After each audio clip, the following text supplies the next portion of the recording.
ایک دن ایک تاجر بہلول الدانہ کے پاس آیا اور پوچھا، حضور میں کیا خریدوں؟ جناب بہلول الدانہ نے فرمایا، کالا کپڑا لے لو۔ تاجر شکریہ ادا کرتے ہوئے الٹے قدموں سے چلتا ہوا واپس چلا گیا۔ جا کر اس نے علاقے میں دستیاب تمام سیاہ کپڑے خریدا۔ کچھ دنوں بعد شہر کا بہت بڑے آدمی کا انتقال ہو گیا۔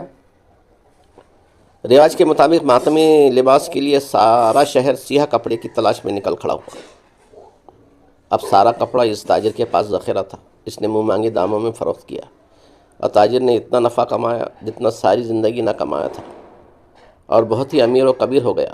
کچھ عرصے بعد وہ گھوڑے پر سوار کہیں سے گزر رہا تھا تو جناب بہلول الدانہ وہاں تشریف رکھے ہوئے تھے۔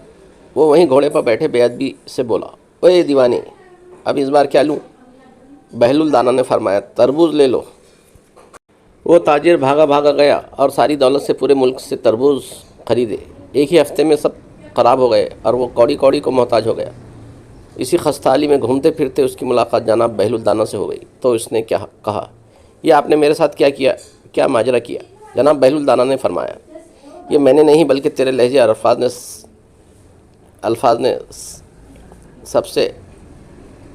الفاظ نے آپ سے تو جب پہلی بار تو نے ادب سے پوچھا تھا تو مالا مال ہو گیا، اور جب تو نے گستاخی کی تو کنگال ہو گیا۔